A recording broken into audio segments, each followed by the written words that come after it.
Hey, hey, hey, hey! What's up sa inyo mga chika babes? At sa mga party people natin dyan, syempre. What's up sa inyo? Andito na naman po ang inyong lingkod na si Jombe. Kung saan may isi-share na naman ako sa inyong video na ikagugusto nyo at ikasasaya nyo. At ang pinakamalupit na video sa kasaysayan ng Pilipinas. Kamusta po ang inyong mga buhay-buhay dyan sa kanya-kanyang mga bahay natin? Okay lang ba kayo dyan? Bored na ba kayo dahil sa ECQ? Ako bored na. So ngayon guys, today's video, today's vlog. Yun nga, ng vlogger ah. Vlogger? So guys, may share nga pala ako sa inyo.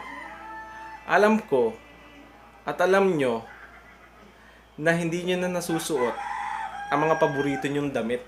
Tama ba? Tama ba? Yun ang tinatawag nating OOTD. Alright.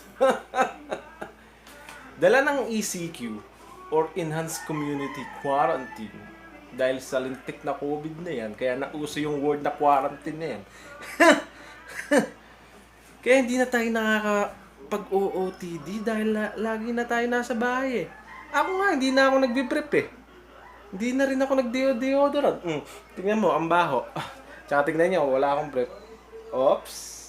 Bawal yan. Baka makasuhan tayo dyan. Baka makasuhan tayo ng YouTube natin dyan. So guys, isi-share ko lang sa inyo kung paano nyo isusuot ang pinaka-paborito nyong OOTD. Kahit nasa bahay lang kayo. With a special twist. Alam niyo yun? Makikita nyo. Makikita na naman kayo ng tips sa akin ha. Kayo ha. So guys, panoorin nyo lang tong video na to. At mag-subscribe na rin kayo sa akin. Tsak, ikakasaya nyo to mga kaibigan. Pampagood vibes lang mga kapatid. So guys, in 3, 2, 1, makikita nyo na at masasaksihan ang OOTD natin with a special twist. So guys, watch this.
So guys, nandito ngayon tayo sa ating final chapter ng ating video kung saan magwawalis na tayo with OOTD.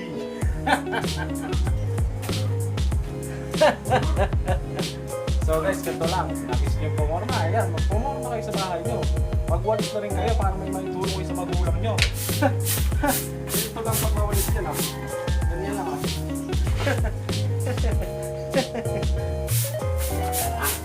Magwawalis kayo niya. Siyempre, kahit walang kalat, magwawalis kayo yan ah.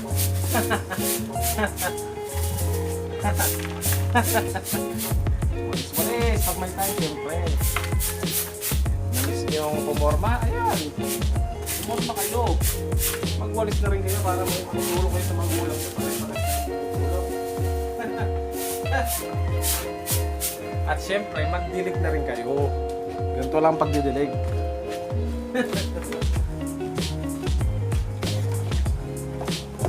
So guys, ganito ang magdilig.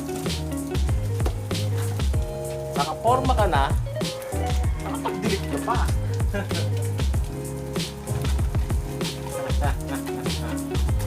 Dilig-dilig kung may time, siyempre. Lagayin yung mga halaman nyo.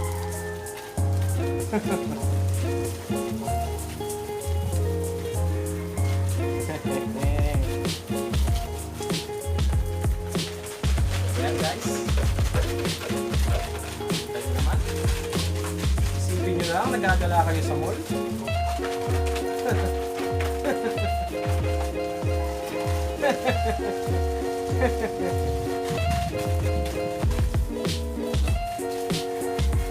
Ang halaman ng nanay ko.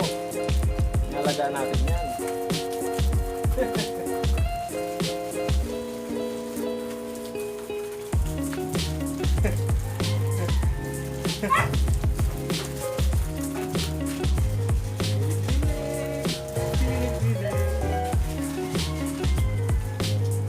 So guys, sana may natutunan kayo sa video na to.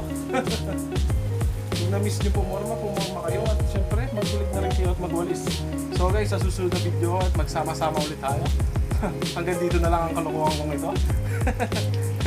Medyo tumatawa na yung nanay ko eh. Baliw daw ako, baliw. So guys, bye! See you next time!